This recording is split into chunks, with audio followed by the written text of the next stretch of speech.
Olá pessoal, tudo bom?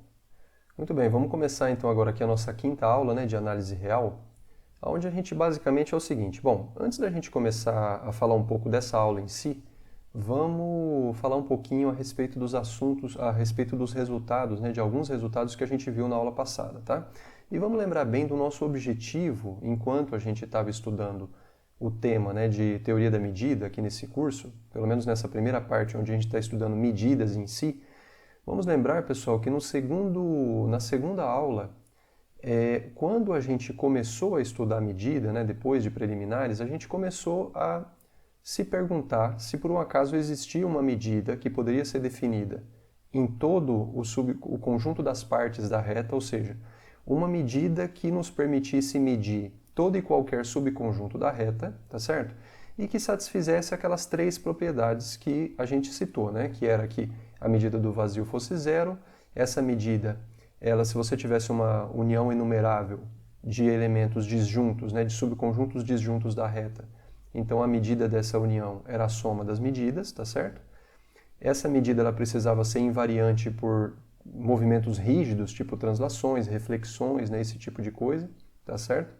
E também se você tivesse digamos assim, dois conjuntos congruentes, então, bom, na verdade isso daí já é essa condição que eu acabei de falar. E a última condição, na verdade, era que a medida do cubo unitário fosse 1, ok? Bom, a conclusão a que a gente chegou é que não existe uma tal medida, ok? E por quê? Porque a gente percebeu que existem subconjuntos da reta que não são mensuráveis. Ou seja, existem subconjuntos da reta que, se você estabelecer uma condição razoavelmente, digamos assim, útil de medida, existem conjuntos que são estranhos ao ponto de não poder ser medidos, ok? E um exemplo disso era aquele conjunto N que a gente construiu, cuja construção dependeu do axioma da escolha, definiu uma relação de equivalência no intervalo 0, 1, mas a gente percebeu que aquilo lá é um exemplo de um conjunto que não pode ser medido, tá certo? Então, muito bem. Então, desde então, a gente começou a tentar, digamos assim, enxergar um pouco melhor a estrutura do domínio das medidas, tá certo? A gente percebeu que as medidas, elas se definem em sigma álgebras, tá certo? Então, isso significa que o ambiente natural onde você define uma medida é uma sigma álgebra, tá certo? Depois a gente viu vários exemplos de sigmas álgebras, Depois a gente viu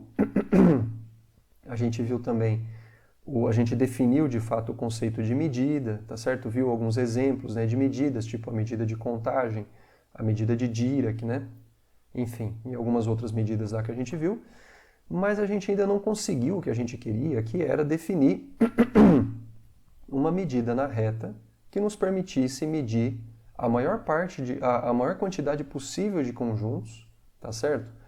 De maneira que a gente preservasse aquelas três propriedades que a gente enunciou lá naquela segunda aula sobre a qual eu estou falando, ok?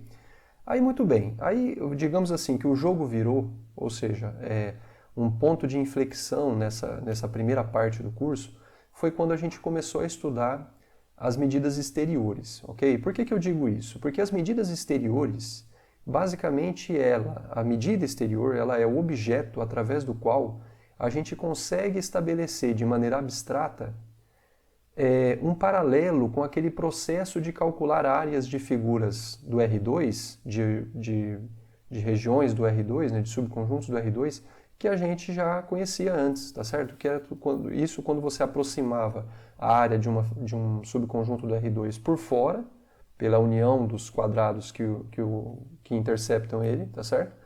E por dentro com a interseção, com a união dos quadrados que estão estritamente contidos nele, ok? Então, esse conceito de medida exterior, ele nos permitiu a gente imitar esse processo, agora desde um ponto de vista abstrato, ok?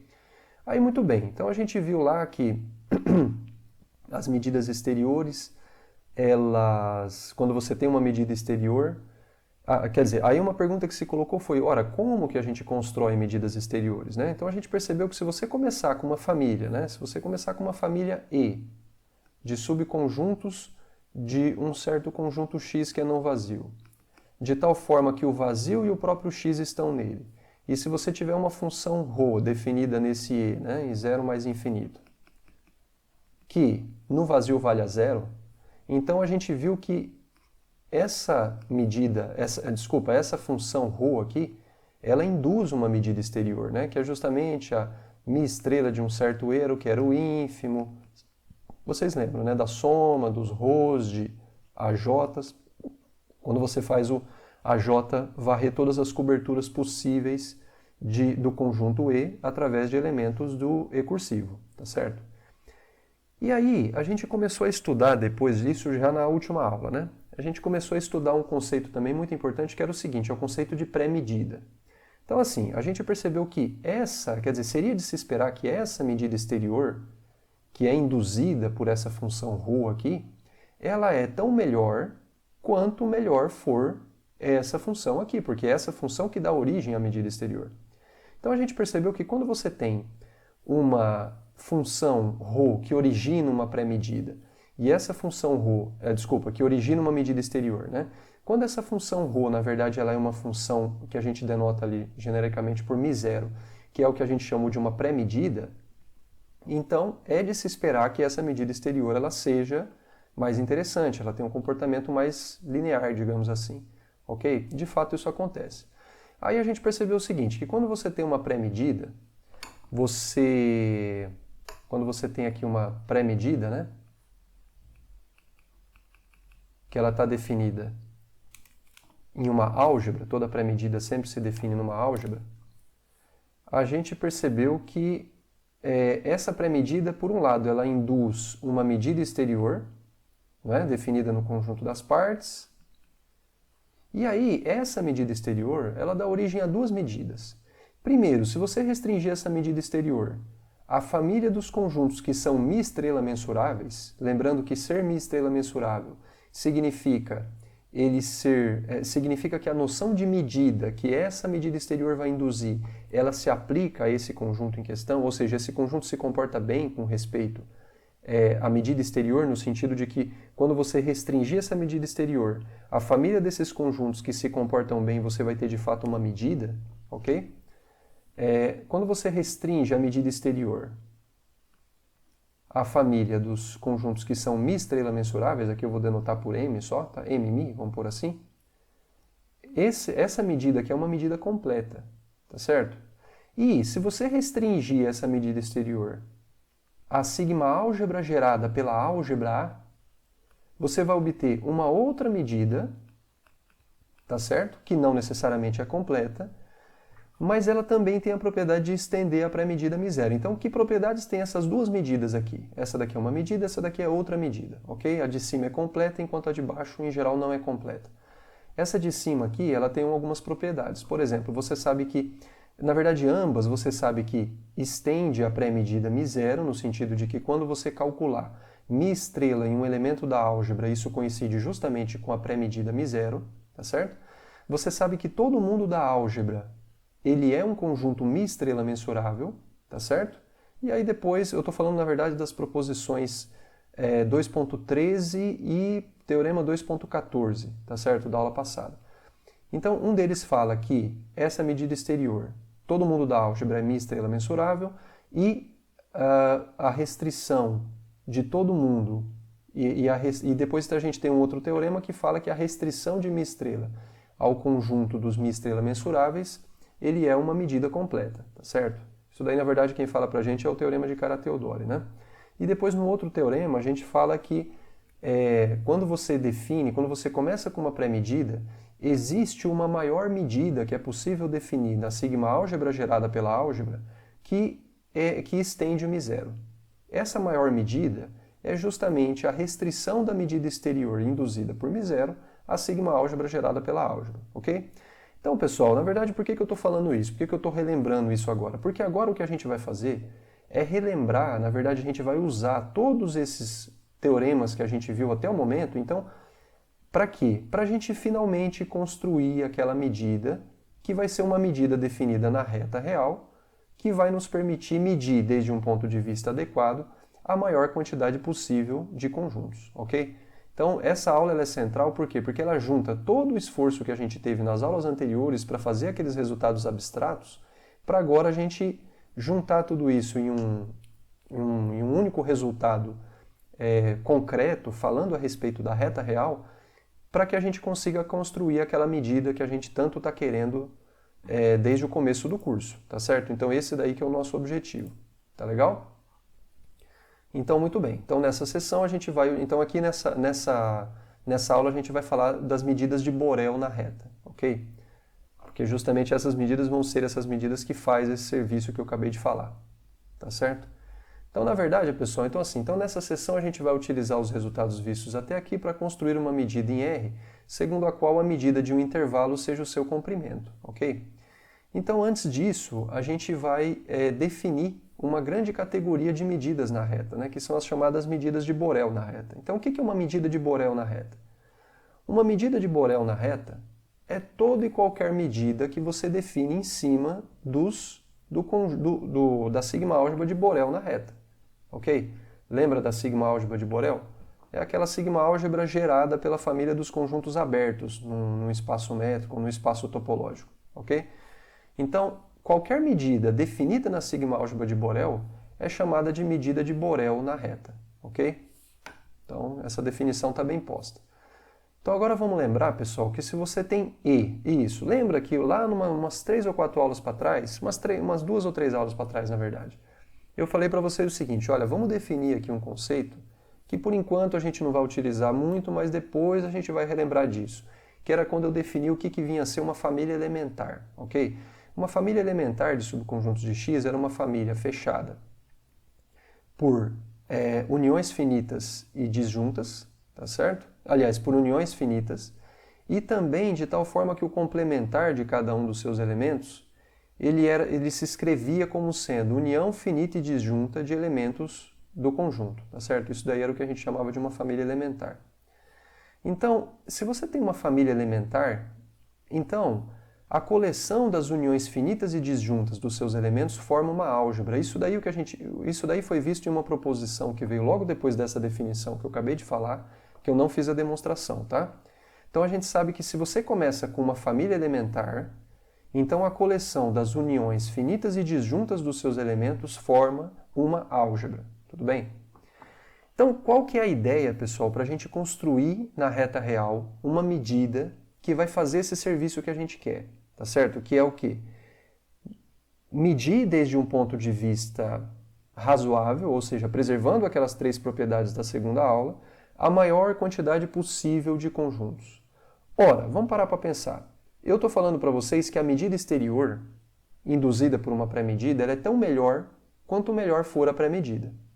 Então é óbvio que se a gente quer criar uma medida na reta que preserva aquelas 3 propriedades, é natural eu começar com uma pré-medida que também preserva aquelas 3 propriedades. Ou seja, de tal forma que a pré-medida, se você tiver uma álgebra e ela for tal que a união enumerável, a união enumerável de uma família de elementos dela, disjunta, está contida nela, então a pré-medida dessa união tem que ser igual à soma das pré-medidas. Então veja, essa pré-medida com a qual a gente vai começar, ela tem que ser boa, certo? E outra, ela tem que começar em uma família de conjuntos que a gente saiba medir, porque é a definição dessa pré-medida que vai nos permitir construir essa medida que a gente está procurando desde a segunda aula, certo? Então, antes da gente falar da pré-medida em si, a gente vai falar do domínio dela. O domínio dela, a gente já sabe que vai ser uma álgebra, certo? Só que é o seguinte, essa álgebra ela vai ser construída partindo de algo ainda mais elementar, que na verdade vai ser uma família elementar. Então a gente vai partir de uma família elementar, aí através dessa família elementar a gente vai construir uma álgebra. Nessa álgebra a gente vai definir uma pré-medida, e aí a partir dessa pré-medida que a gente vai começar a utilizar os resultados da aula passada para construir a medida mesmo de Borel que vai nos interessar, ok?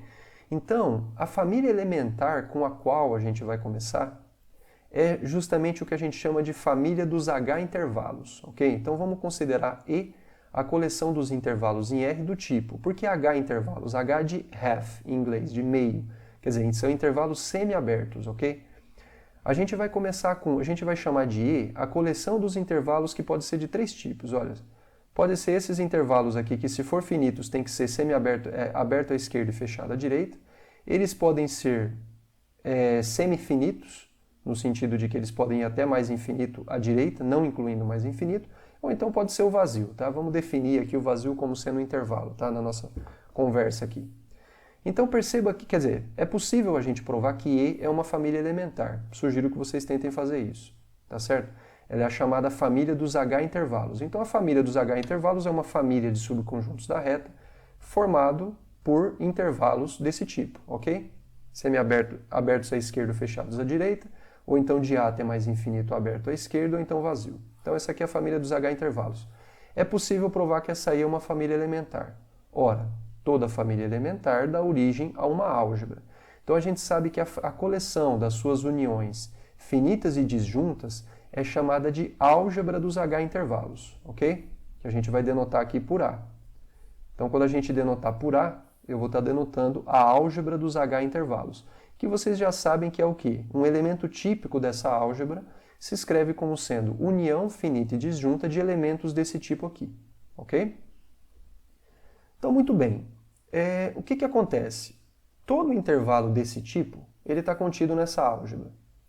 E a gente percebe, por conta de uma proposição que a gente viu quando a gente começou a estudar as sigmas álgebras, que a sigma álgebra de Borel na reta, ela é gerada não apenas pela família dos abertos da reta, mas também pela família dos intervalos desse tipo aqui, olha. Ou desse tipo aqui, qualquer um. Quando você considera a família de todos os intervalos da reta de um tipo ou de outro, dentre esses daqui que eu estou destacando, qualquer uma dessas famílias já gera a sigma álgebra de Borel, tá certo? Então, pela proposição 2.2, a sigma álgebra gerada pela álgebra dos H intervalos é justamente a sigma álgebra de Borel na reta. Então perceba, pessoal, que a gente está começando bem. Por quê? Porque a gente vai definir uma pré-medida em uma álgebra cuja sigma álgebra gerada por ela é justamente a sigma álgebra de Borel, que é uma sigma álgebra muito interessante. Ok? Então, o domínio dessa pré-medida a gente já conhece, a gente já sabe quem que é. É a sigma álgebra dos H intervalos. Agora o que a gente vai fazer é definir de fato essa pré-medida, tá certo? Que vai ser uma pré-medida que vai nos levar a definir uma medida na reta que vai fazer aquele serviço que a gente queria que fosse feito, ok?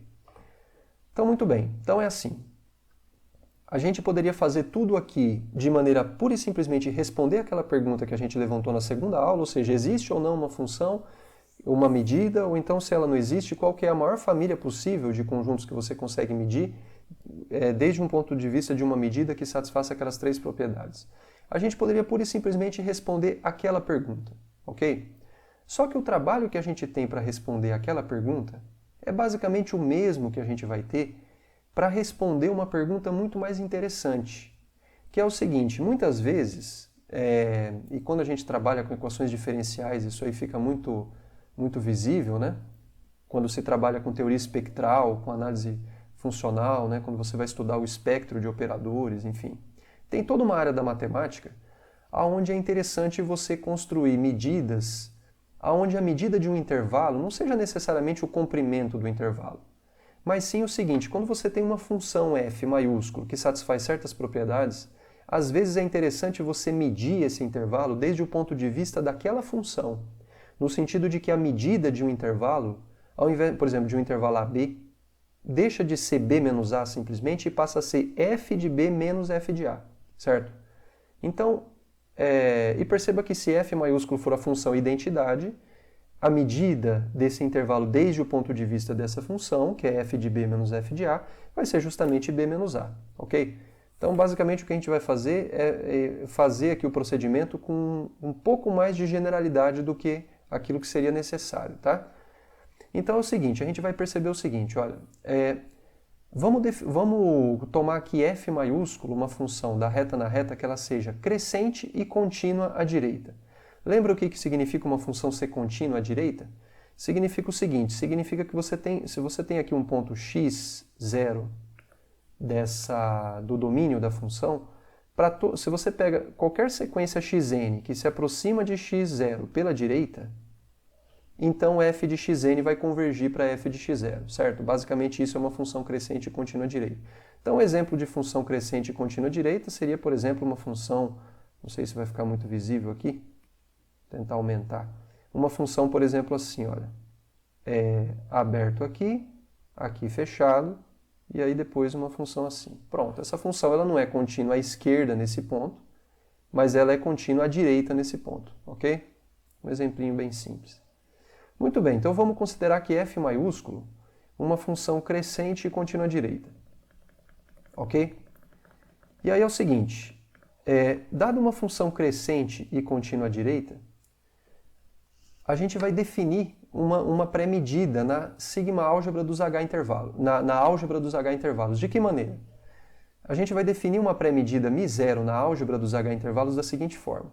Se você tiver um elemento dessa álgebra que se escreve como sendo união finita e disjunta de elementos desse tipo aqui, de intervalos desse tipo, então a gente vai definir a pré-medida dessa união como sendo a soma da pré-medida de cada um dos intervalos. A pré-medida de cada um dos intervalos vai ser definida como sendo f de bj menos f de aj. Então, quando você pegar um intervalo genérico aqui, aj-bj, μ0 de aj-bj vai ser definido como sendo f de bj menos f de aj. Quando você estiver falando de uma união finita e disjunta desses caras, vai ser a soma dessas medidas aqui, ok? Se por um acaso você tomar um elemento da álgebra que ele é ilimitado, e para isso basta que tenha um conjunto daquela forma a até mais infinito, então você define a μ0 desse cara como sendo mais infinito, e se você teve o azar de pegar um cara da álgebra, que é na verdade o vazio, μ0 dele, isso aqui é μ0, tá? μ0 dele vai ser definido como sendo zero, tudo bem? μ0 vai ser definido como sendo zero. Ok? Então, isso daqui, pessoal, o que a proposição fala é que essa função, ela define uma pré-medida na álgebra A. Ok? É possível provar que ela define uma pré-medida na álgebra A. Beleza? Então, a gente começou com a álgebra dos H intervalos, a gente fixou uma função f crescente e contínua à direita, e aí a gente definiu essa função μ0 dessa forma aqui, e o que a gente está falando é que essa função ela é uma pré-medida nessa álgebra A, ok? Não vou demonstrar, na verdade a definição dela inclui também isso aqui. Então, pessoal, eu não vou provar essa proposição, não seria lá muito complicado, tá certo? Mas eu não vou fazer a demonstração dela porque não é tão interessante. Então a gente já sabe que, perceba, para cada função crescente e contínua à direita f maiúsculo, a gente já sabe criar uma pré-medida μ0 utilizando essa função. Tá legal? Agora, o que a gente vai fazer, pessoal? Então, agora o próximo resultado ele utiliza a pré-medida μ0 dada na proposição anterior para construir medidas de Borel na reta, ok? E essas medidas vão ser muito interessantes. Então, o teorema ele fala o seguinte, esse teorema aqui, pessoal, é um dos mais importantes dessa parte do curso, ok? É quando a gente vai juntar todos os resultados que a gente já viu até agora para finalmente criar aquela medida que é quase aquela que a gente está procurando. Ainda não é exatamente ela, mas é quase. Beleza? Então, o teorema 2.16, o que ele fala? Seja f maiúsculo de R uma função crescente e contínua à direita. Okay? Então, tudo começa com uma função que é crescente e contínua à direita. Então, o teorema fala o seguinte, existe uma única medida de Borel na reta, que a gente vai denotar por μr, que tem a seguinte propriedade. A medida de um H intervalo vai ser f de b menos f de a, tá certo?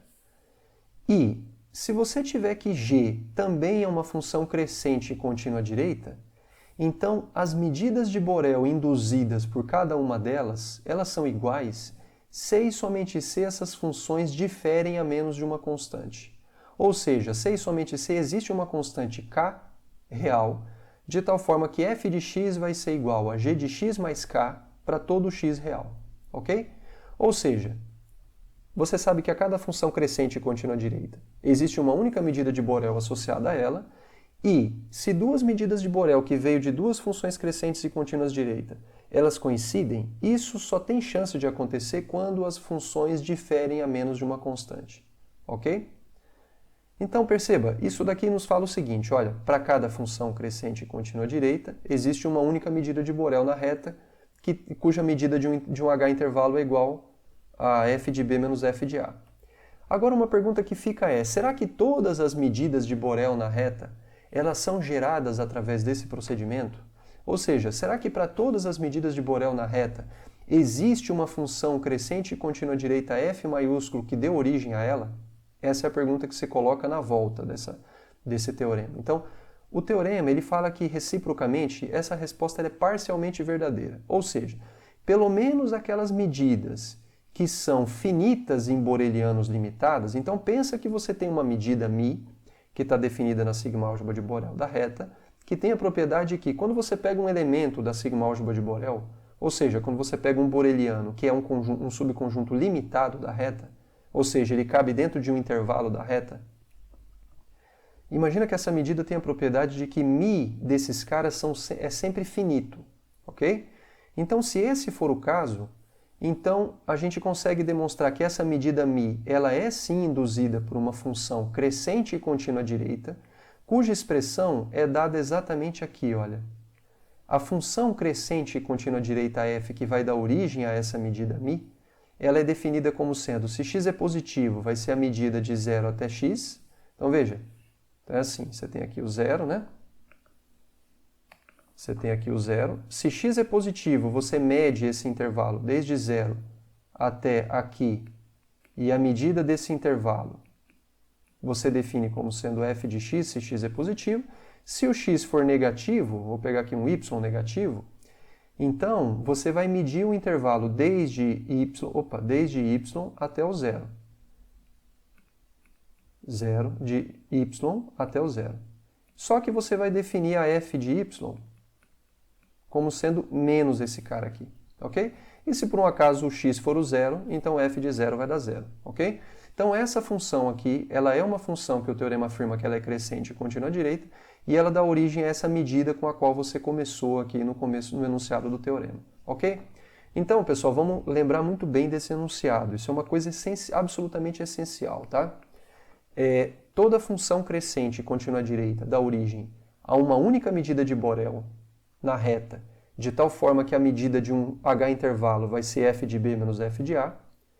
Você sabe que se você tem duas funções crescentes e contínuas à direita que dá origem à mesma medida, isso acontece se e somente se essas funções diferem a menos de uma constante. E além disso, para toda medida de Borel, que é finita em borelianos limitados da reta, então existe uma função crescente e contínua à direita que deu origem a ela e a expressão da função é essa. Ok? Extremamente importante a gente entender esse teorema. Agora vamos para a demonstração. Então, pessoal, já deixa eu de antemão falar para vocês uma coisa. Essa demonstração vocês têm que saber fazer, certo? Tem que saber fazer. Isso provavelmente vai ser cobrado em algum momento, ok? Por quê? Porque essa prova, pessoal, basicamente ela reúne tudo que a gente viu até esse momento para finalmente responder uma pergunta que foi colocada lá atrás, em cima da qual a gente trabalhou algumas horas aí. Talvez mais do que 10 horas de aula, pura e simplesmente para responder aquela pergunta, e a resposta vai vir agora, ok? Então, essa demonstração, pessoal, vocês têm que saber fazer, vocês têm que entender o procedimento que nos leva a partir de uma função crescente e contínua à direita e chegar até a medida de Borel que responde àquela pergunta, que na verdade não é exatamente a que responde àquela pergunta, mas ela é quase aquela que vai responder aquela pergunta, ou seja, qual que é a medida na reta que a gente consegue medir razoavelmente a maior quantidade possível de subconjuntos da reta. É quase essa. Ok, pessoal? Então, muito bem. Então, vamos lá. Vamos demonstrar essa proposição. Esse teorema, na verdade, né? Então, vamos lá. Olha só, quando você começa com uma função crescente e contínua à direita f maiúsculo, pela proposição 2.15, que a gente acabou de ver, a gente sabe que existe uma pré-medida μ0 induzida por essa função f, lembrando que essa é definida na álgebra dos h intervalos, ok? E a definição dessa pré-medida é aquela lá, pré-medida, né, de uma união inumerável de h intervalos, e de uma união finita e disjunta de h intervalos vai ser a soma de f de bj menos f de aj, tá certo? Então, pessoal, a gente já sabe que pelo menos essa função crescente e contínua à direita f, ela induz uma pré-medida na álgebra dos h intervalos, ok? Então, pelo teorema 2.14, que foi um teorema que a gente viu, o último teorema da aula passada, a gente viu que existe uma medida que a gente vai denotar por μf, definido na sigma-álgebra gerada pela álgebra dos H-intervalos, quem que é a sigma-álgebra gerada pela álgebra dos H-intervalos? Sigma-álgebra de Borel na reta, a gente já viu isso, tá certo? De tal forma que essa medida, ela estende a pré-medida. Muito bem, pessoal, então a gente sabe que cada função crescente contínua direita f induz uma pré-medida na reta, tá certo? Segundo a qual a pré-medida de um... Bom, enfim, ela é definida tal como naquele teorema, tal como naquela proposição 2.15, e a gente havia visto no último teorema da aula passada que se você tem uma pré-medida definida numa álgebra, então essa pré-medida ela induz uma medida μf, tá certo? Que está definida na álgebra na sigma-álgebra gerada pela álgebra, de tal forma que essa medida, quando ela estende a pré-medida, ou seja, quando você calcular a medida μf nesse H-intervalo, isso vai ser justamente o mesmo valor que dava a pré-medida quando calculado nesse H-intervalo, que por sua vez era f de b menos f de a. Ou seja, perceba que essa pré-medida ela é muito boa, porque é muito, digamos assim, que a medida de um H-intervalo é algo muito simples, e essa medida de Borel que a gente acabou de construir, ela também é muito boa. Por quê? Porque a medida de um H-intervalo continua sendo aquela coisa que era boa, que era simples. Ok? Muito bem. Então, pessoal, tem outra coisa ainda. Como a pré-medida μ0 ela é sigma finita, e por que essa pré-medida μ0 é sigma finita? Olha, se a gente fosse demonstrar isso, basta você perceber que você pode escrever a reta real como sendo uma união desses H-intervalos aqui, olha. Desde, por exemplo, menos j até j mais 1 para j natural. Certo? E perceba que cada um desses caras tem pré-medida finita, porque μ0 desse cara vai ser o que? F de j mais 1 menos f de menos j, que vai ser um número real finito, ok?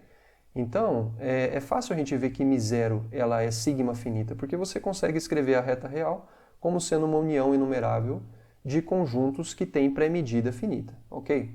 Então, haja vista que essa pré-medida ela é sigma finita, então segue que essa medida μf, que é induzida por essa pré-medida, ela é única, ou seja, ela é a única extensão dessa pré-medida μ0 a sigma-álgebra de Borel na reta, tá certo? Então, essa extensão ela é única também. Então, isso responde parcialmente ao enunciado, porque o enunciado fala que para cada função crescente contínua direita existe uma única medida de Borel que satisfaz isso, a gente acabou de provar isso.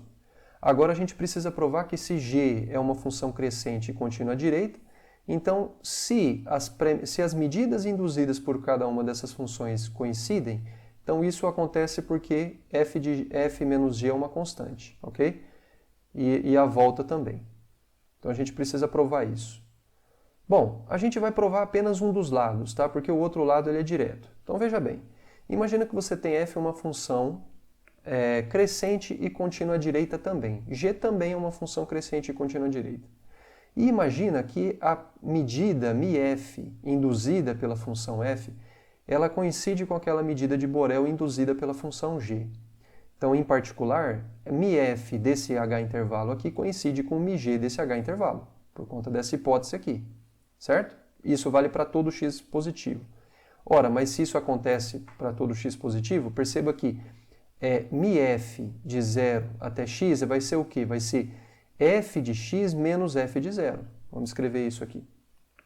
μf de 0 até x, por definição, vai ser o quê? Vai ser f de x menos f de 0. E eu sei que isso é igual a μg de 0 até x, que vai ser o quê? Por definição também, g de x menos g de 0. Certo? Se eu passar esse cara para lá, perceba que isso significa que f de x ele é igual a g de x mais essa constante aqui. Isso aqui é uma constante que não depende de x. Uma constante fixa, que depende apenas das funções em questão. E isso aqui vale para todo x positivo. Analogamente, poderia-se mostrar que para todo x negativo continua valendo isso aqui. Ou seja, se μf é igual a μg, então a f de x realmente difere da g de x por essa mesma constante aqui, olha. Então, pelo menos no enunciado, uma das direções a gente já conseguiu provar, que é a de que se você tem duas funções crescentes e contínuas à direita que dá origem à mesma medida de Borel, então é porque essas funções diferem a menos de uma constante, ok? Agora, provar a volta é direto. Tenta vocês aí mesmo provar, tá? Se f é uma função se f e g são funções crescentes e contínuas à direita, e ambas diferem a menos de uma constante, então a medida μf ela coincide com a medida μg. Tenta fazer essa direção aqui porque não é difícil, ok? Uma conta simples. Tentem fazer aí. Muito bem. Então agora a gente vai para a última parte do enunciado, que é aquela recíproca parcial do resultado. Então a gente quer provar o seguinte, olha, será que toda medida de Borel na reta ela é construída a partir de uma função crescente e contínua à direita?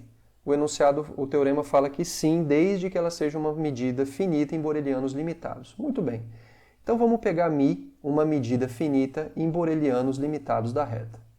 E vamos tentar definir uma função f maiúsculo a partir dessa medida μ, que vai ter que ser uma função que, por um lado, ela vai ter que ser crescente e contínua à direita, e, por outro lado, ela vai ter que dar origem a essa medida μ, ok? Então, a função f, ela vai ser definida tal como no enunciado. Então, a gente vai definir uma função f dessa forma aqui, olha. Dessa forma aqui. Esse que vai ser a definição da função f. Então, seja f de x essa função que está definida a partir de uma medida de Borel, que ela é finita em borelianos limitados. E aí, vamos perceber o seguinte, olha. Perceba que, por um lado, a função f, ela é uma função crescente. E por que ela é uma função crescente? Porque a medida μ, que a gente começou com ela, é uma medida monótona. Ela é uma medida, e por ser medida, ela é monótona. Vamos lembrar, pessoal, que todas as medidas elas têm aquelas 4 propriedades que a gente provou, acho que na terceira aula, se eu não me engano, tá? Ela é monótona, ela é subaditiva, ela é contínua inferiormente e contínua superiormente, ok? Então, em particular, veja, por que a f é crescente? Vamos provar apenas para valores positivos, tá? Pega um x e um y, ambos números reais da reta, de tal forma que ambos sejam positivos e o x é menor do que y. Ora, por definição, quanto é que vai dar f de y? F de y, por definição, é μ de 0 até y. Ora, mas se y é maior do que x, então o intervalo de 0 até x, ele está contido no intervalo de 0 até y.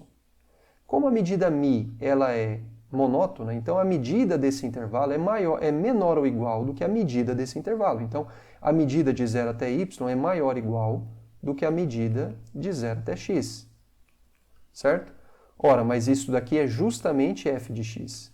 Então, a gente conseguiu provar que se x é menor do que y, f de x é menor. Na verdade, bastaria ser menor ou igual aqui, tá?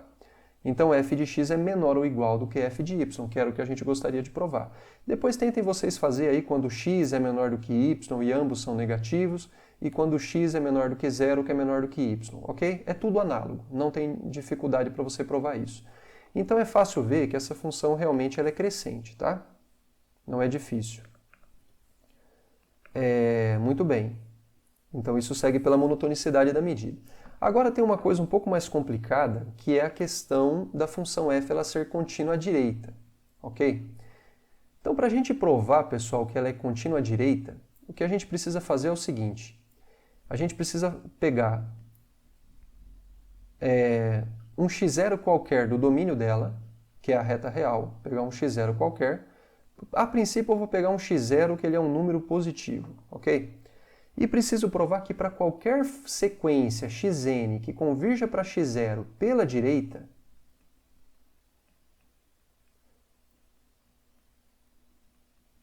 quando essa sequência converge para x0 pela direita, ou seja, através de pontos maiores ou iguais do que x0, a gente tem que ser capaz de provar que f de x0 é igual ao limite de f de xn, ok? É isso daí que a gente precisa provar. Muito bem, só que é o seguinte, olha, para a gente provar isso, é suficiente a gente considerar, a gente pode tomar sem perda de generalidade, sequências que convergem para x0 pela direita monotonamente, ok? Basicamente, pessoal, isso daí acontece porque isso daí é um resultado de análise na reta, um pouco complicado de ficar abordando, e eu acho que eu não vou ficar falando desse resultado aqui, digamos, para não fingir, para para vocês não passarem a pensar que isso daqui é o cerne da questão, e não é, tá certo? Mas para você provar que, assim, sem perda de generalidade, realmente a gente pode considerar sequências que convergem para x0 monotonamente, basta a gente lembrar que uma sequência na reta ela é convergente se e somente se para toda a subsequência dessa função, dessa sequência, essa subsequência possui uma subsequência convergente, tá certo? Então, xn converge para x0 se e somente se toda subsequência dessa sequência ela é convergente e toda subsequência que converge para aquele mesmo ponto, tá certo? É suficiente vocês utilizarem esse resultado. Então, é um exercício de análise na reta que, se for fazer, é um pouquinho chato de escrever, porque vai ter muito subíndice, né? Você tem que trabalhar com subsequências da sequência e depois subsequências dessa daí, para você poder mostrar que, sem perder de generalidade, basta ela convergir monotonamente. Então eu não vou me ater a esse detalhe nesse momento, tá certo? Para vocês não pensarem que esse que é o cerne da questão e de fato não é. Então, vamos fazer o seguinte, vamos pegar x0, um número positivo, e vamos considerar xn uma sequência que converge para x0 monotonamente. Então aqui eu não escrevi, mas essa xn converge para x0 monotonamente. Monotonamente. O que isso significa? Significa que xn é maior ou igual do que xn mais 1, que é maior ou igual do que xn mais 2. Em particular, xn ele é maior ou igual do que... Na verdade é assim. Xn mais i é menor ou igual do que xn para xn mais 1, aqui vamos pôr. Xn mais 1, ele é menor ou igual do que xn para todo n natural. A gente vai supor que essa sequência satisfaz essa propriedade aqui. Ok?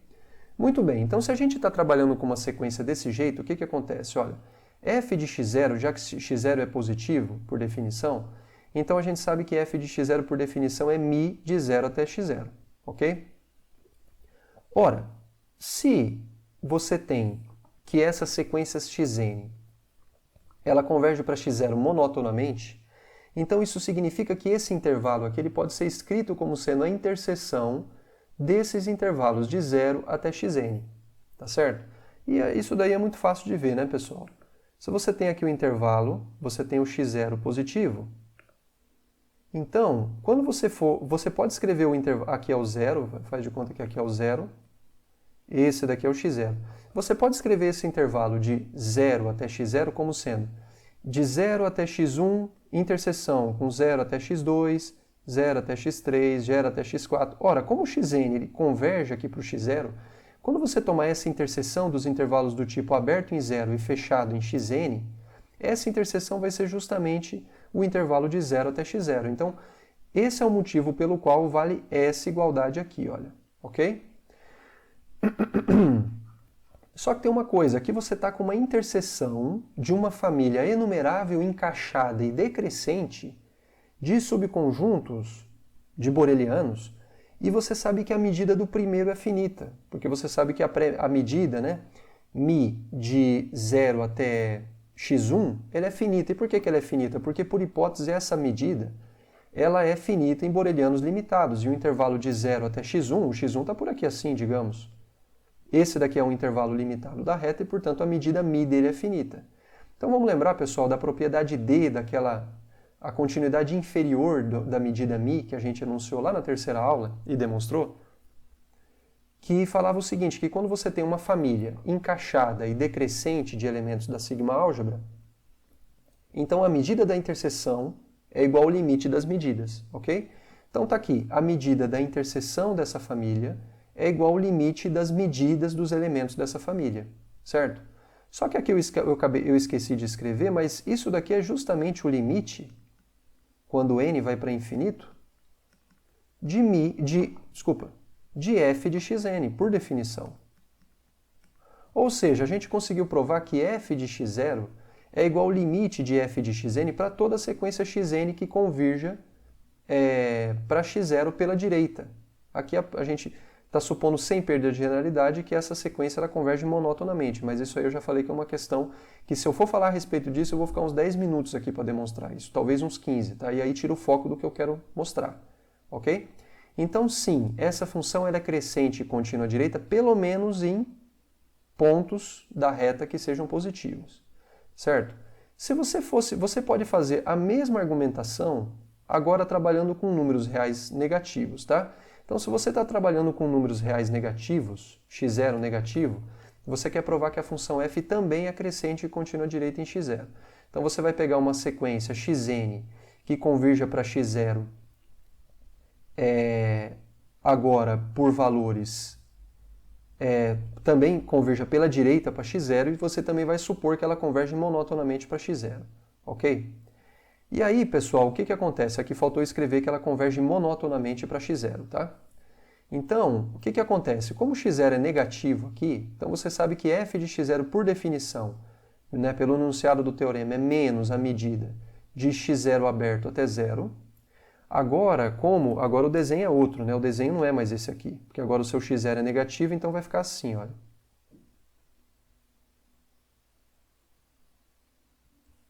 Agora o desenho vai ser assim. Opa. Você tem aqui o zero, você tem aqui o x0, aqui é zero, aqui é x0, e você tem novamente uma sequência que converge para x0 monotonamente, xn. Perceba que você pode escrever um intervalo desde zero, né? Desde x0 aberto até o zero fechado, como sendo a união dos intervalos do tipo xn até zero aberto em xn com o zero. Porque você pega esse cara, união com esse, união com esse, união com esse. Quando você for fazendo a união de todos, você vai obter justamente esse intervalo aberto em x0 e fechado em zero. Ok? E aí você sabe que, como esse intervalo é igual a essa união, então a medida desse intervalo é igual à medida dessa união, então menos a medida é igual a menos essa medida, ok? Só que aqui perceba, pessoal, você está com uma união enumerável e crescente de elementos da sigma-álgebra de Borel, ok? E aí, o fato de que essa medida μ ela é contínua superiormente fala para a gente que a medida dessa união ela é igual ao limite das medidas. Então, menos a medida dessa união vai ser menos o limite dessas medidas, ok? Só que menos a medida de xn até zero é justamente o valor de f de xn, já vista que xn é negativo, ok? Então, isso daqui no final das contas deu o quê? F de x0 foi igual ao limite de f de xn, porque esse menos aqui você pode pôr aqui para dentro, e menos essa medida é justamente f de xn, tá certo? Ou seja, a gente conseguiu finalmente provar que essa função realmente ela é contínua direita, ela é crescente, que a gente já havia provado, e ela também é contínua direita, ok? E aí, a questão da unicidade, a pergunta é, ora, mas quem falou que essa função é aquela função que dá origem à medida com a qual a gente começou? Ora, basta vocês perceberem o seguinte, pela definição pela definição dessa medida, ela coincide com a medida... Então, veja, é fato que essa função f ela é crescente e contínua direita. Ora, sendo ela crescente e contínua direita, ela dá origem a uma medida μ, f. Agora a pergunta que fica é, será que aquela medida μ com a qual a gente começou coincide com a medida que é induzida por essa função f maiúsculo? Sim, por quê? Porque essas duas medidas elas coincidem na álgebra dos H-intervalos, tá certo? E você sabe que quando você tem uma função f crescente e contínua direita, e quando você olha para a pré-medida induzida por essa... Você sabe que quando você olha para a pré-medida induzida por essa função f, essa pré-medida ela dá origem a uma única medida definida na sigma-álgebra de Borel. Essa medida que é induzida por essa pré-medida ela é única. Então, se você tem duas medidas de Borel que coincidem com aquela pré-medida induzida por essa função e isso está acontecendo, então você sabe que essas medidas têm que ser a mesma. Por quê? Porque a extensão dessa pré-medida a uma medida induzida na sigma-álgebra gerada pela álgebra dos H-intervalos, ela é única. Ou seja, se você tem duas medidas, olha só. O que eu estou querendo dizer, pessoal? Deixa eu aumentar aqui, para ter mais espaço. Se você tem duas medidas definidas na sigma-álgebra gerada pela álgebra,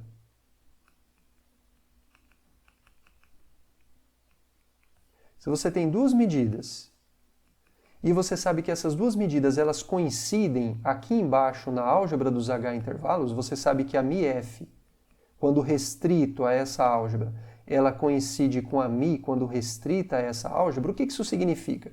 Quando você olha para essa restrição aqui, você vai estar olhando para uma pré-medida. Não deixa de ser uma pré-medida. Essa pré-medida, ela vai dar origem a uma única medida. Ela vai dar origem, a extensão dessa pré-medida definida nessa álgebra é única. Então, se você sabe que essas duas medidas, elas, quando restrita a álgebra, dão origem à mesma pré-medida, então isso significa que essas medidas precisam ser iguais. Por quê? Quando você olha para a extensão de a sigma álgebra gerada pela álgebra, você vai obter essa medida. Quando você olha para a extensão da outra, a sigma álgebra gerada pela álgebra, você vai ter essa outra medida. Mas é a mesma pré-medida. Como a extensão é única, você ganha unicidade aqui em cima também. Tá certo? Não sei se eu me fiz claro, mas eu acho que eu não consigo explicar melhor do que isso, tá, pessoal? Então, o fato de que a restrição dessas duas medidas, a sigma álgebra gerada pela álgebra coincide, e coincide pela definição, isso significa que as medidas em si são iguais. Ok, pessoal? E isso daí finaliza a demonstração desse teorema, que é um teorema extremamente importante. Ok? Então eu relembro para vocês, pessoal, vocês precisam saber fazer a demonstração desse teorema. Precisam saber fazer. Ok? Muito bem.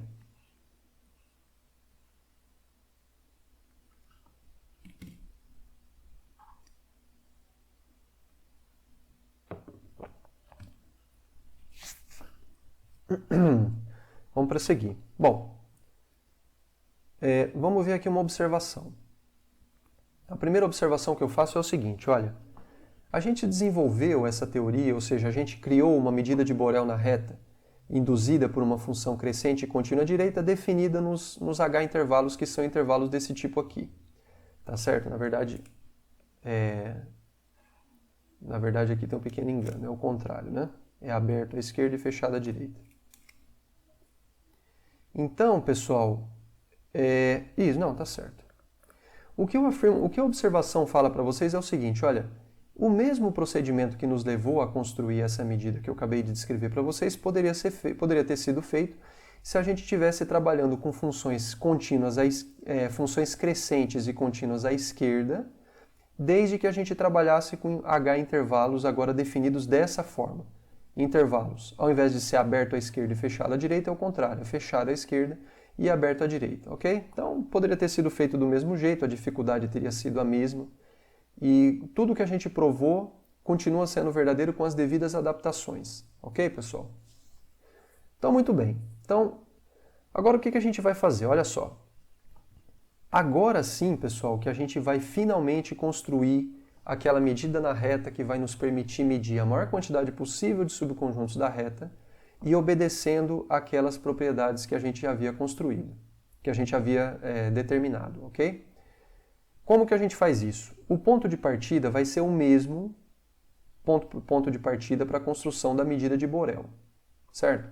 Então perceba o seguinte, olha, essa função crescente, dada f uma função crescente e contínua direita, perceba que a pré-medida μ0 por ela induzida, ela permite que se construa não apenas uma medida de Borel na reta, tá certo? Uma medida de Borel, que é aquela medida que a gente acabou de provar, que de fato ela é unicamente definida para cada função crescente e contínua direita, tá certo? Dado no teorema anterior, mas também ela nos permite construir uma outra medida, que é uma medida completa, definida na sigma álgebra dos conjuntos que são μ' mensuráveis segundo a medida exterior induzida pela pré-medida. Então calma lá, vamos fazer tudo com calma, porque senão a gente se enrola. Olha só, pessoal. Ó, comece com uma pré-medida, assim, começa com uma função crescente e contínua direita, tá aqui. Você sabe que essa função crescente e contínua direita, ela dá origem a uma pré-medida definida na álgebra dos H intervalos, certo? A gente já viu isso numa proposição lá atrás. A gente viu que essa pré-medida, ela dá origem a uma sigma, ela dá origem a uma medida de Borel na reta. Como que ela dava origem à medida de Borel na reta? O processo que nos levou à construção dessa medida aqui, que é a medida de Borel na reta que a gente acabou de construir, foi o seguinte. Você olhou para essa pré-medida, que é induzida por essa função crescente e contínua direita.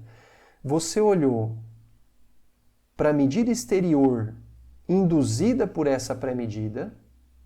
E depois você olhou para a restrição dessa medida exterior, a sigma-álgebra gerada pela álgebra dos H intervalos, que a propósito é a sigma-álgebra de Borel. Não foi assim que foi feito? Sim, foi assim.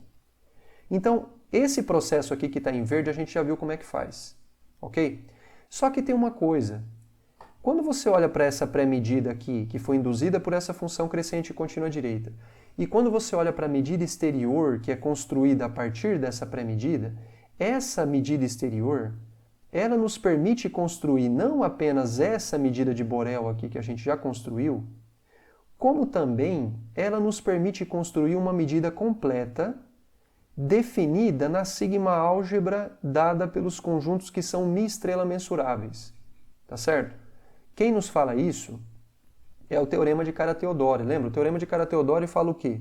Quando você olha para uma medida exterior, quando você restringe essa medida exterior à sigma-álgebra dos conjuntos que são mi-estrela mensuráveis, isso dá origem a uma medida completa, que é essa medida aqui, olha. Essa medida aqui. A notação que a gente vai ter para essa, que a gente vai adotar, por enquanto, para essa medida aqui, que é uma medida completa, é mi-f barra, certo? E vocês podem se perguntar, puxa, mas você está usando a mesma notação que você usaria para o completamento dessa daqui. De fato, essa medida é possível provar que ela é o completamento dessa daqui, mas depois a gente vai tratar desse assunto, tá? Então, por enquanto, isso aqui é pura e simplesmente uma anotação. Então, eu acho que, espero que esteja claro para vocês, pessoal, que é o seguinte. Cada função crescente e contínua direita, quando você começa com uma função crescente e contínua à direita, ela dá origem a duas medidas. Primeiro, a medida de Borel na reta, que é uma medida que a gente já acabou de ver como é que é a construção, e também dá origem a uma medida que é completa, definida na sigma-álgebra dos conjuntos que são mi-estrela mensuráveis, segundo a medida exterior induzida pela pré-medida, que por sua vez é definida a partir da f. Percebe, pessoal, como é que a construção ela é gradual? Como é que ela é um passo de cada vez, e cada passo a gente já estudou detalhadamente até o momento? É por isso que eu falo, esse momento do curso ele é central, porque é quando a gente reúne tudo que a gente já estudou para que a gente consiga responder aquela pergunta que a gente colocou na segunda aula. Tá certo? Então, pessoal, esse diagrama... Então, novamente eu falo para vocês, olha, vocês estão vendo esse diagrama aqui que eu construí? Vocês precisam entender cada uma dessas flechinhas que eu construí, cada uma delas vocês precisam entender, precisam saber os resultados que nos permitiu estabelecer cada uma dessas setinhas, e vocês precisam saber, vocês precisam ter isso aqui na cabeça. Por quê? Porque provavelmente isso aqui vai ser cobrado em algum momento. É só por isso. Tudo bem, pessoal? Tem que saber esse diagrama, vocês têm que entender cada um dos passos. Cada um dos passos vocês têm que saber pelo menos o teorema que nos levou a fazê-lo, tá? Então, esse daqui é a proposição 2.15, né? Que nos permitiu provar que toda função crescente e contínua direita induz uma pré-medida. Depois tem um outro resultado que falava que cada pré-medida ela induz uma medida exterior através daquela expressão, que acho que era a equação 2.12, se eu não me engano. Depois você sabe que o teorema de Kara-Teodori permite você, a partir de uma medida exterior, você olhar para uma medida que vai ser completa, definido na sigma-álgebra dos mi-estrela mensuráveis, e você sabe que tem um teorema que é o teorema 2.14, que fala que a restrição da medida exterior induzida pela pré-medida μ0 vai ser uma sigma-álgebra definida nessa álgebra que, se essa pré-medida for sigma finita, vai ser a única extensão de μ0, a sigma-álgebra definida pela álgebra, e se eventualmente você não tiver informação de que essa pré-medida ela é sigma finita, essa daqui vai ser a maior medida que estende essa daqui, certo? Então, tudo isso aqui, pessoal, vocês precisam ter na cabeça. Tem que ter na cabeça, não dá para fugir. tá certo? Se for preciso, vocês vejam essa parte do vídeo 2, 3 vezes, tá? Para que isso fique claro para vocês. Lembrem-se disso. Muito bem, então, daqui por diante, pessoal, eu acabei pulando aqui um pedaço para mostrar o diagrama, né? Mas é o seguinte, essa medida completa, tá certo? Que é definido na sigma-álgebra dos mi-estrela mensuráveis, ela tem um nome, a gente costuma chamá-la de medida de Lebesgue-Stieltjes associada à função f, certo?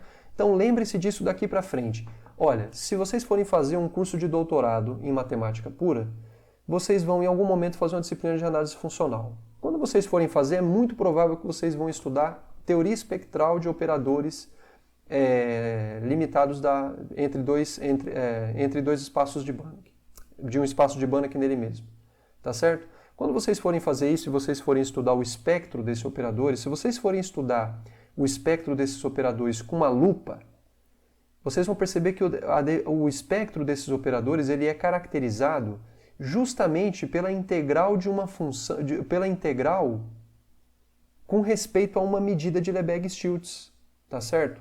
Então, isso aqui é uma coisa extremamente importante. Quem vai estudar equações diferenciais funcionais lida o tempo todo com essas medidas de Lebesgue-Stieltjes, tá certo? Então, tem muitas áreas de pesquisa dentro da matemática onde as medidas de Lebesgue-Stieltjes elas são absolutamente essenciais. Então, vocês precisam, pelo menos, saber que a gente estudou isso nesse momento do curso, tá? Aí, mais para frente, quando daqui a 3, 4 anos, se vocês vierem a precisar disso, pelo menos vocês já conhecem um livro, que é a referência, por exemplo, o Folland, onde isso foi tratado. Tudo bem, pessoal? Então, começando com uma função crescente e contínua direita, a gente tem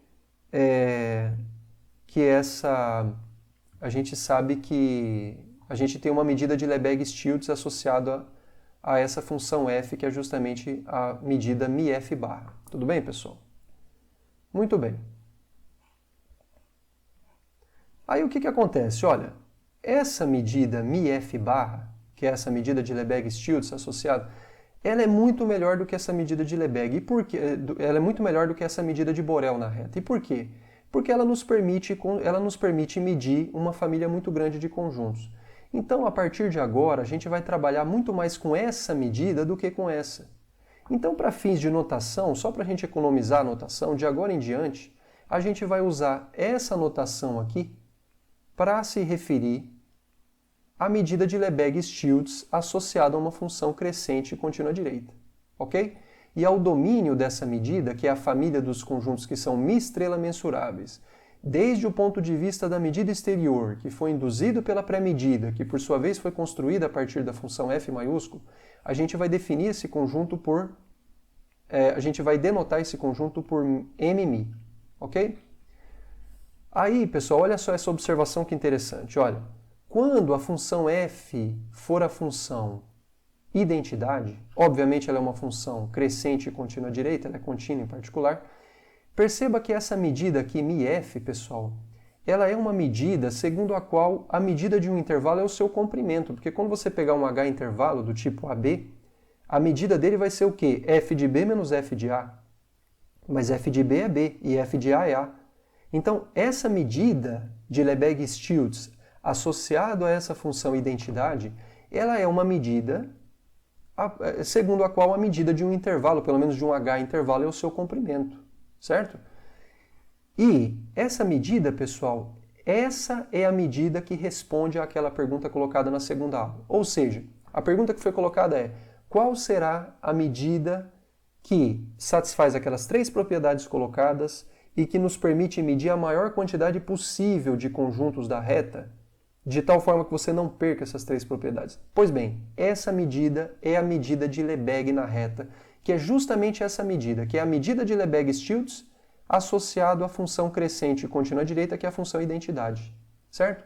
Então, daqui para frente, quando a gente ouvir falar de medida de Lebesgue na reta, é dessa medida que eu estou falando. É da medida completa induzida pela função crescente e contínua direita, que é a função identidade, ok? Então, ao invés de a gente chamar essa medida aqui de medida de Lebesgue-Stieltjes associada à função identidade, a gente a chama pura e simplesmente de medida de Lebesgue na reta. Certo? Sendo ela tão especial, a gente também tem uma notação específica para ela. A notação dela é pura e simplesmente M minúsculo. A notação padrão dela, pelo menos que esse texto adota, é o M minúsculo, ok? E a família dos conjuntos que são mi-estrela mensuráveis, segundo a medida exterior, induzido pela pré-medida, que foi induzida pela função identidade, ao invés de a gente denotá-lo por M-Mi, a gente vai denotá-lo por esse L cursivo, tá certo? E os elementos desse conjunto L cursivo, que é a sigma-álgebra de Lebesgue na reta, a gente chama de... a gente fala que quando um conjunto pertence a L, então, quando um elemento pertence a L, então ele é um conjunto Lebesgue mensurável. Então daqui para frente, quando a gente falar de um conjunto que é Lebesgue mensurável, a gente já sabe que a gente está falando de um conjunto que ele é mi-estrela mensurável, ele é mensurável desde o ponto de vista da medida exterior que foi induzida pela função identidade, ok? E eu adianto para vocês, pessoal, quando você olha na reta real e você junta todos os conjuntos que você consegue medir sem perder aquelas três propriedades, o máximo que você consegue é chegar nesse conjunto aqui.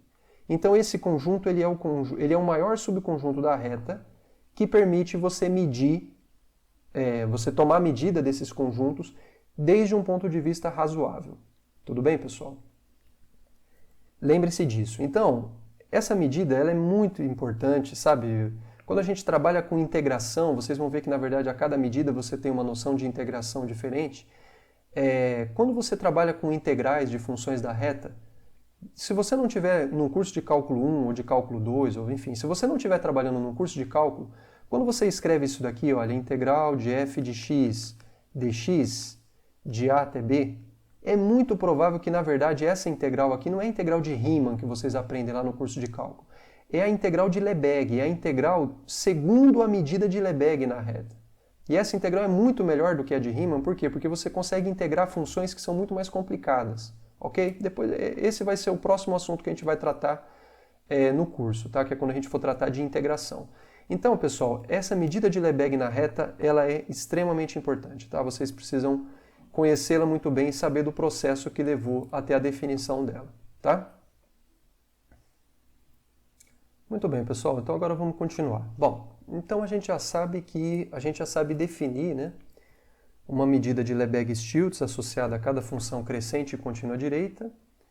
A gente já sabe que essa medida ela responde, quer dizer, na verdade a gente ainda não sabe, mas eu já adianto para vocês que ela responde positivamente àquela questão que foi posta na segunda aula, né?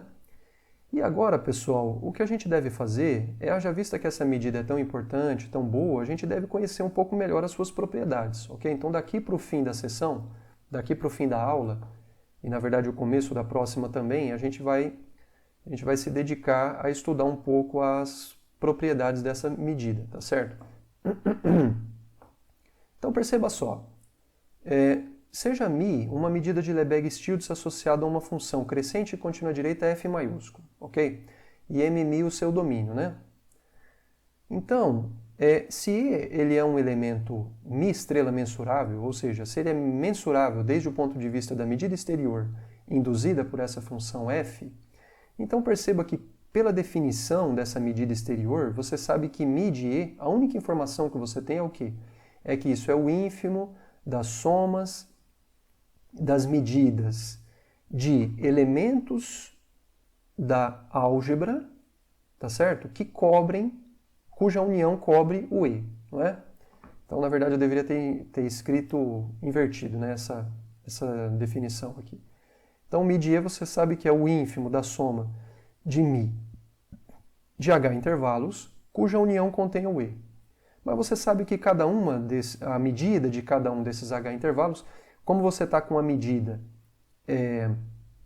como você está com, isso aqui na verdade é a pré-medida, né? Não deixa de ser a pré-medida induzida pela função crescente e contínua direita. E você sabe que essa medida aqui vai ser justamente f de bj menos f de aj. Então isso faz com que a gente perceba que vale essa igualdade aqui, olha. μ de E é igual ao ínfimo dessas somas aqui. Tá certo? De f de bj menos f de aj, quando o E está contido quando você considera todas as coberturas de E por intervalos semi-abertos, ok?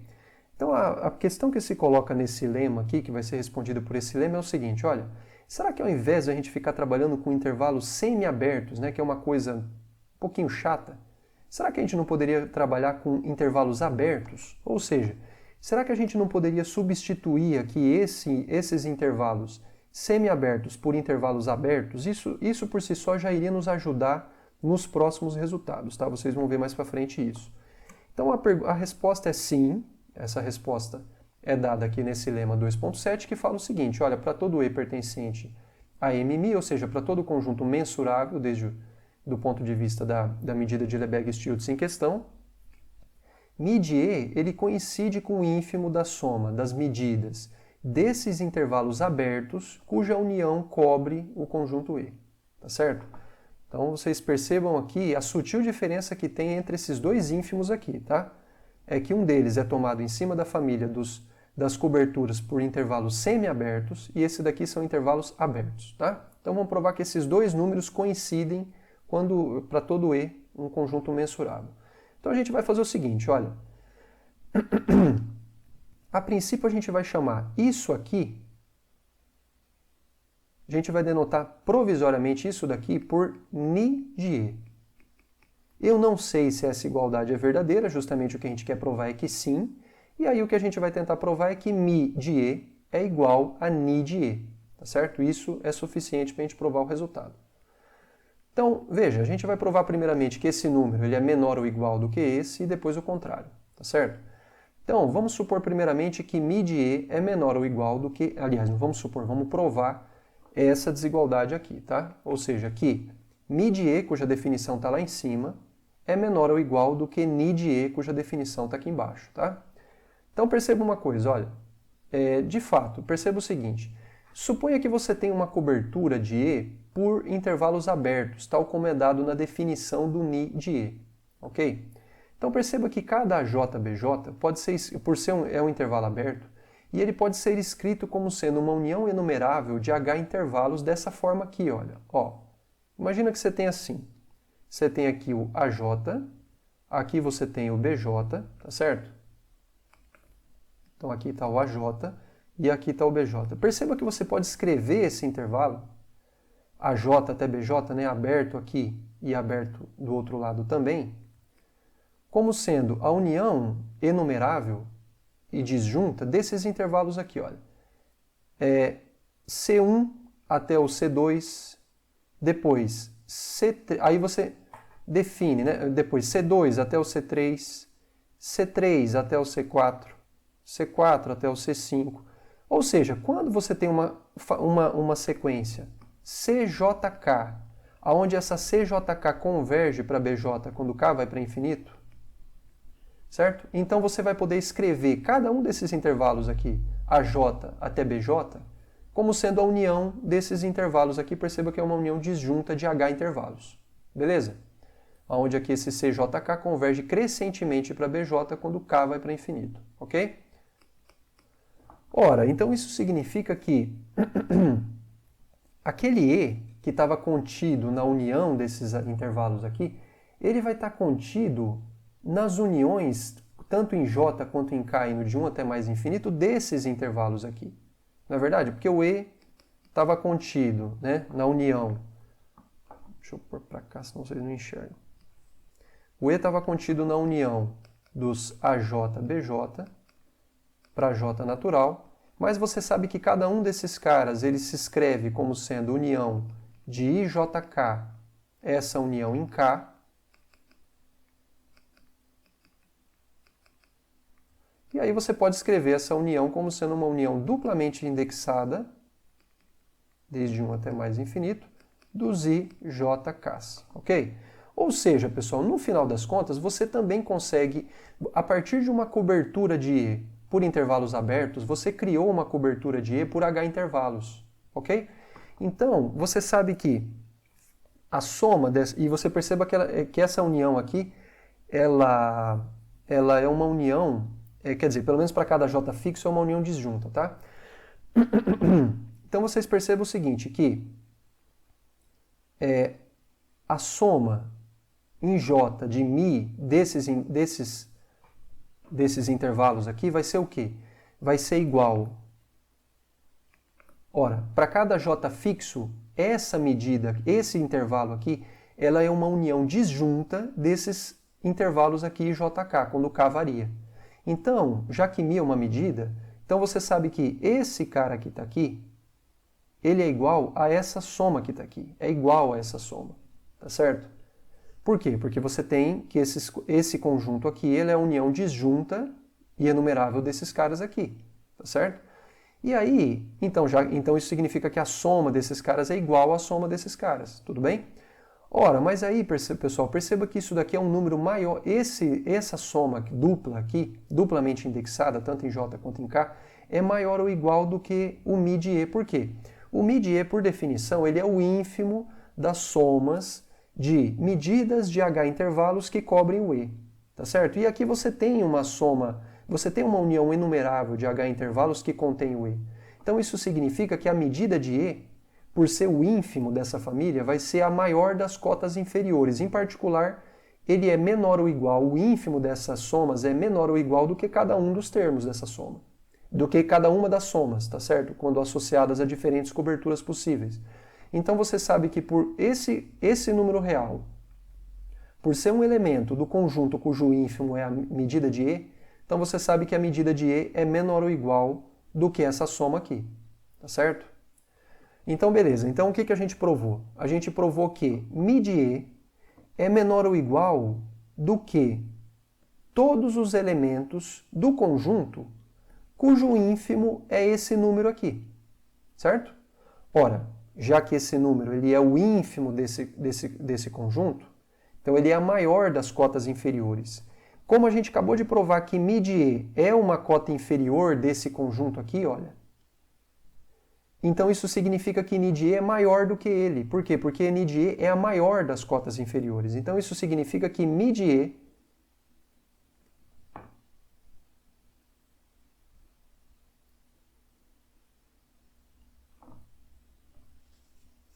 aqui está errado. Aqui está ao contrário, tá? Por isso que eu estou vendo aqui. O que eu falei está certo, mas o que estava escrito estava errado. Aqui é maior ou igual.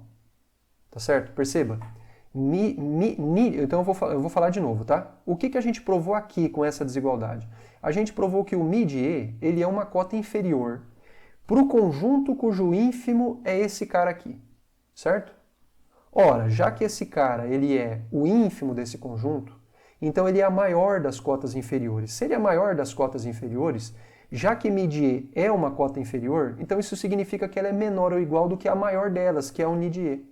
Ou seja, isso provou que μ de E é menor ou igual do que N de E. Tá? E a gente conseguiu provar o que a gente estava querendo nesse primeiro momento. Agora a gente vai provar uma coisa que é um pouquinho mais complicada, que é a desigualdade contrária aqui, tá? Então a gente vai provar agora que N de E é menor ou igual do que μ de E, tá? Como é que a gente vai provar isso? Olha só. Observa uma coisa. Você sabe que vamos lembrar da definição do μ de E, tá? Então a definição do μ de E é o quê? μ de E, ele é o ínfimo das somas de μ de intervalos do tipo AJ, BJ fechado aqui, tá certo? Quando você toma todas as coberturas do E por H intervalos. Isso daqui é o μ de E, certo? Por definição. Ora, então ele por ser o ínfimo desse conjunto, o que você sabe? Então está aqui o μ de E, ele é a maior das cotas inferiores desse conjunto. Se você fixar um epsilon positivo, dado o epsilon positivo, quando você olhar para o número μ de E mais epsilon, obviamente esse número é maior do que μ de E. Por ele ser maior do que esse número e esse número ser a maior das cotas inferiores, isso significa que esse número não pode ser cota inferior desse conjunto aqui. Não pode ser cota inferior. Ora, se ele não é cota inferior, é porque tem pelo menos um elemento desse conjunto que é menor do que ele, certo? Ocorre que esse elemento desse conjunto vai ser dado pela soma das medidas de H intervalos para alguma coleção de H intervalos cuja união cobre o E. Então é por isso que está escrito que, dado o epsilon positivo, existe uma cobertura de E por H intervalos, de tal forma que a soma das medidas desses H intervalos é menor do que μ de E mais epsilon. No caso, esse número aqui que eu estou assinalando vai ser justamente esse cara aqui, tá certo? Então, agora, bom, isso aqui está posto, tá? Agora vamos começar a olhar com lupa cada um desses intervalos aqui, AJ, BJ, que está definido, tá? Então perceba uma coisa, pessoal. Para cada J fixo, você sabe que a função f ela é uma função crescente contínua à direita, ok? Então perceba uma coisa. Já que essa função ela é uma função contínua à direita, o que você sabe?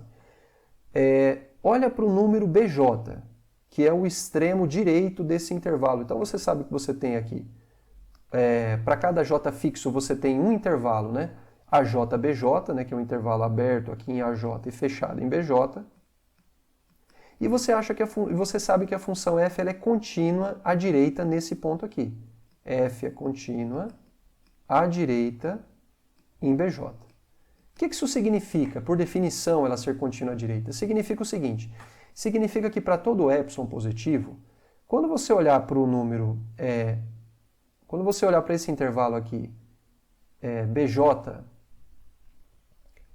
quando você olhar para o número f de BJ e você olhar para o número f de BJ mais epsilon, tá certo? Você sabe que vai existir um ΔJ aqui, de tal forma que f de todo mundo desse intervalo, desde BJ até ΔJ, ele cai dentro do intervalo, ele cai numa epsilon vizinhança desse cara aqui, certo? Ou seja, você sabe que para todo x pertencente ao intervalo, ou seja, basicamente é assim, se módulo de x menos bj for menor do que ΔJ, então isso implica que módulo de f de x menos f de bj é menor do que epsilon, certo? Em particular, você sabe que o f de x ele vai estar entre f de bj mais epsilon. Desculpa, para todo x que esteja nesse intervalo aqui e com x maior do que bj, tá? Isso aqui é importante também, porque ela é contínua à direita, à esquerda eu não sei se ela é contínua. Então você sabe que f de x vai estar entre f de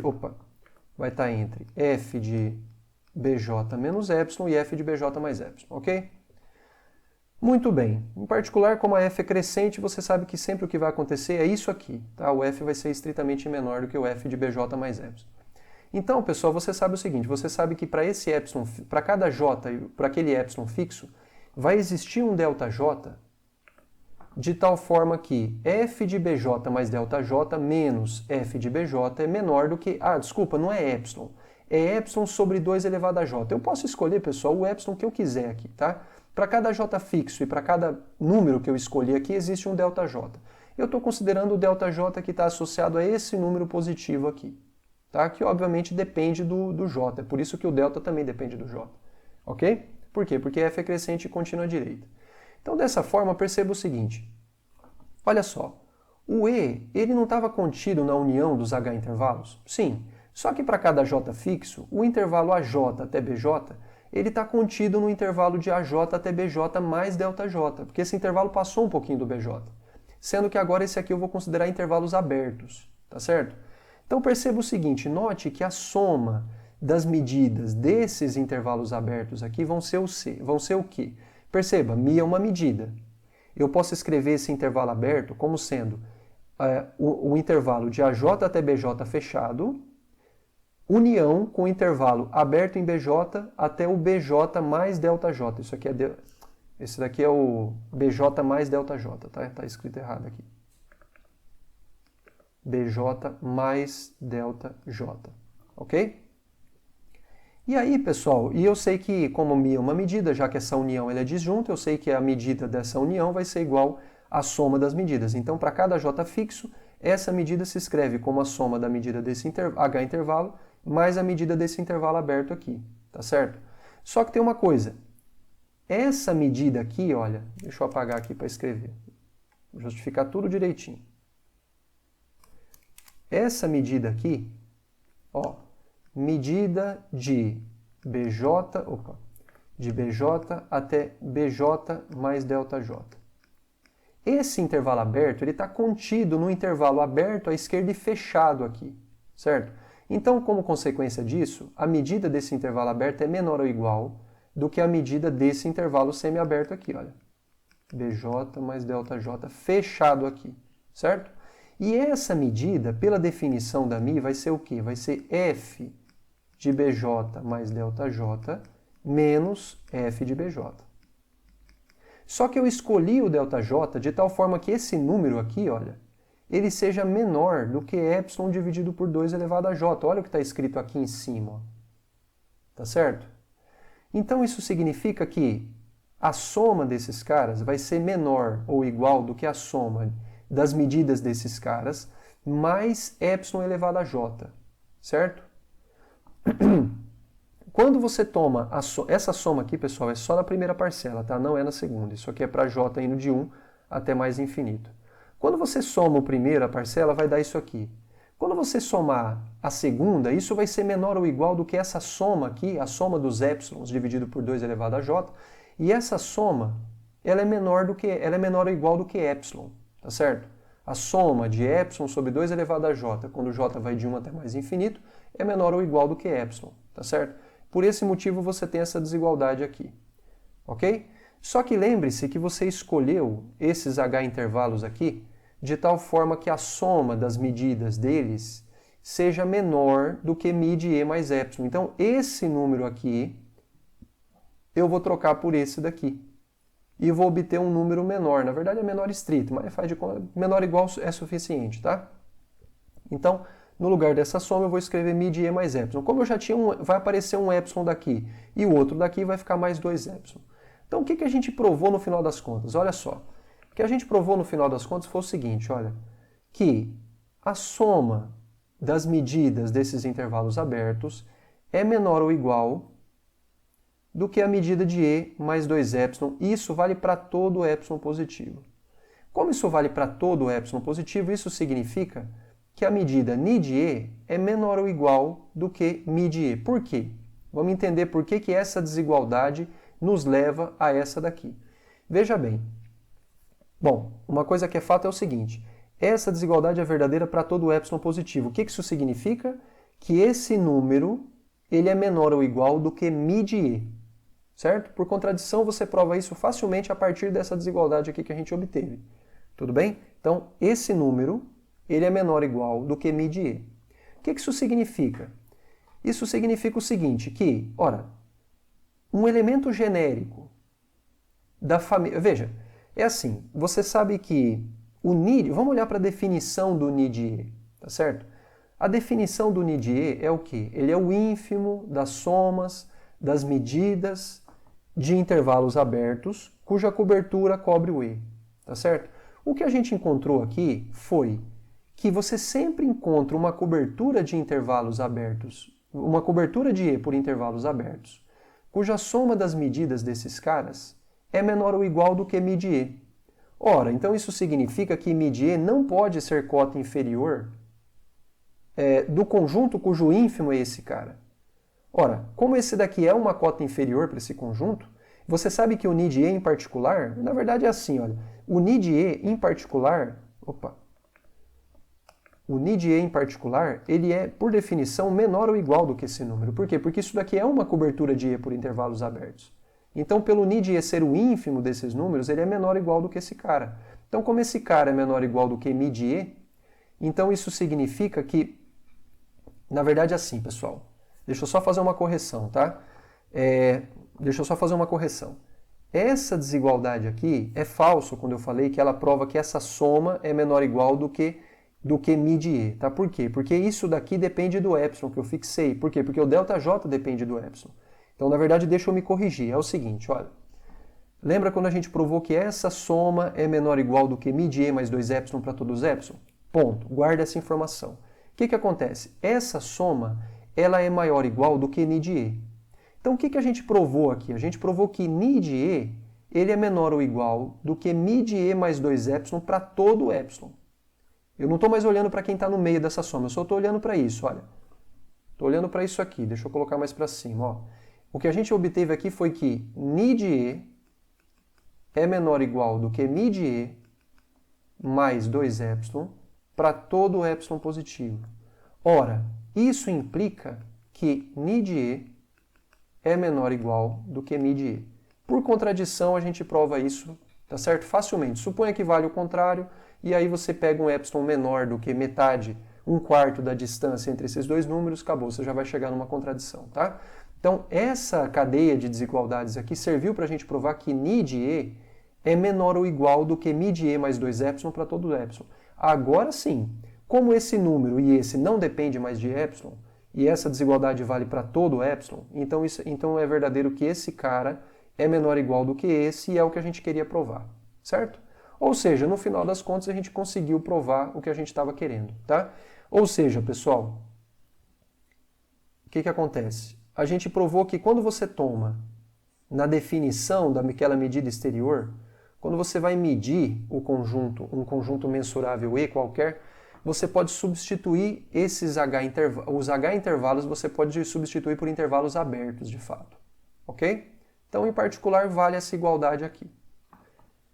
Bom, para que essa igualdade vai ser útil, né?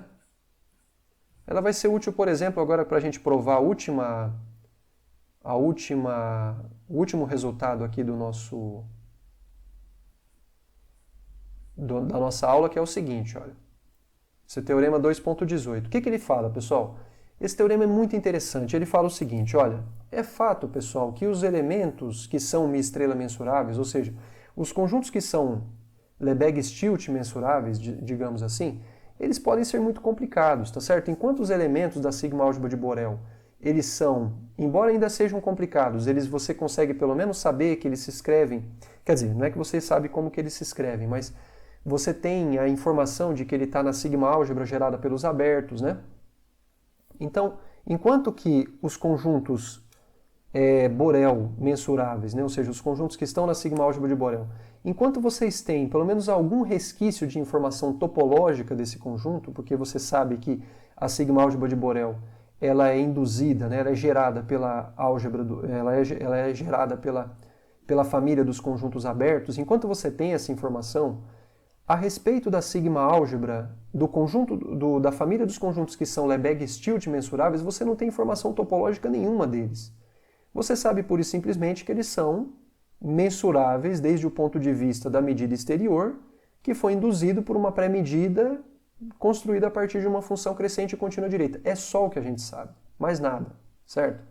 Então, esse teorema 2.18, ele vai nos dar alguma informação topológica desse conjunto. Não a respeito dele, mas pelo menos que do ponto de vista da teoria da medida de Lebesgue-Stieltje em questão, você pode aproximar a medida de um conjunto que é Lebesgue-Stieltje mensurável através da medida de abertos que contenham esse cara, ou então da medida de compactos que estão contidos nesse cara. Tá certo? Então essa informação por si só ela já é muito importante, mas muito importante mesmo, porque embora o conjunto E possa ser muito esquisito, pelo menos você consegue aproximá-lo por cima pela medida de conjuntos que não são tão esquisitos, porque são conjuntos abertos, e inferiormente, ou seja, por dentro, pela medida de conjuntos que também não são muito esquisitos, que são conjuntos compactos. Ok? Então esse teorema vai ser extremamente importante. Ele, de certa forma, fala para a gente a respeito de... Ele dá uma noção de regularidade para a medida μ. Ou seja, a medida de um conjunto, o que a gente vai provar aqui é isso, olha. Quando você pega um conjunto E aí, que pode ser bem esquisitão, você vai conseguir aproximar a medida desse cara por fora, por abertos, então você vai conseguir achar um aberto que está bem próximo dele, do ponto de vista de teoria da medida, tá certo? Ou seja, que a medida da diferença entre eles é muito pequena, e você também vai conseguir achar um compacto que está bem pertinho dele aqui, olha. Tudo isso, pessoal, é intuitivo, tá? Esses desenhos aqui, na verdade, não provam nada, tá? Você acha um K compacto, de tal forma que, quando você toma o E menos o K, que é essa diferença aqui, olha, essa diferença vai ter medida muito pequena, desprezível praticamente. Tá certo? Menor do que epsilon, onde epsilon está fixo. Então esse que é o intuito aqui do teorema, tá? É aproximar o conjunto E, um conjunto mensurável, por fora por abertos e por dentro por compactos, desde o ponto de vista da teoria da medida. Tudo bem? E essa prova, pessoal, não é tão complicada. De fato, o que a gente vai provar é apenas a primeira igualdade, tá? A gente vai provar apenas que mid E é o ínfimo das medidas dos abertos contidos. E por que não vai ser difícil? Porque a parte difícil já foi feita no lema anterior, tá legal? Então perceba o seguinte, olha, pelo lema 2.17, você sabe que mid E é o quê? É o ínfimo das medidas de intervalos abertos cuja união cobre o E, perfeito? Então você sabe em particular que para todo epsilon positivo vai existir uma cobertura de E por intervalos abertos, tá certo? De tal forma que a soma das medidas desses intervalos é menor do que mid E mais epsilon. Isso pela definição do mid E, já que ele é o ínfimo desses caras, mid E mais epsilon é um número estritamente maior do que ele, não pode ser cota inferior para o conjunto cujo ínfimo é mid E, e como consequência existe uma cobertura de E por intervalos abertos, cuja soma das medidas é menor do que isso daqui, certo? Agora, quem que vai ser o conjunto aberto, cuja medida vai estar muito próxima da medida de E? Ora, vai ser a união desses intervalos abertos aqui, olha. Toma U como sendo a união desses intervalos abertos. Se você fizer isso, você vai estar olhando para um conjunto aberto, porque a união qualquer de conjuntos abertos é um conjunto aberto, certo? Você sabe que o E vai estar contido nessa união por conta dessa propriedade aqui, ok? E você sabe que a medida de E vai ser menor ou igual do que a medida de U, porque o U contém o E, pela monotonicidade da medida. Você sabe que a medida dessa união, já que a medida μ ela é subaditiva, porque essa união não estou falando que ela é disjunta, tá? Não precisa ser disjunta. Eu sei que a medida de U vai ser menor ou igual do que a soma dessas medidas aqui, tá certo? E aí a gente sabe que a soma dessas medidas, pela definição que a gente tomou, você sabe que mid U vai ser estritamente menor do que mid E mais epsilon. Ok, pessoal? E aí o que você provou no final das contas? Você provou então que realmente o mid U, ele por estar, né, entre mid E e mid E mais epsilon, onde o epsilon foi dado, o que a gente provou no final das contas foi que esse número aqui ele é a maior das cotas inferiores para esse conjunto, tá? Por um lado, ele é uma cota inferior, porque se E está contido em U, mid E é menor ou igual do que mid U para todo U dessa forma. E por outro lado, a gente acabou de provar que ele é a maior delas. Por quê? Qualquer número maior do que ele, está aqui um exemplo, não pode ser cota inferior do conjunto cujo ínfimo é esse cara aqui, certo? Ou seja, de fato, vale essa primeira igualdade aqui. A segunda é um pouquinho mais difícil, tá certo? Você teria que considerar o K um subconjunto de E, aí você olha para o E menos K e você usa a primeira parte para aproximar a medida desse conjunto, enfim, é um pouquinho mais complicado, eu não vou fazer aqui a prova, tá? Até porque também vocês já devem estar cansados. Tudo bem, pessoal? Basicamente é isso que eu queria provar. Na próxima aula a gente vai ver mais propriedades dos conjuntos que são mi-estrela mensuráveis e espero que vocês tenham aproveitado bem a aula, tá bom? Valeu, pessoal. Obrigado. Até mais.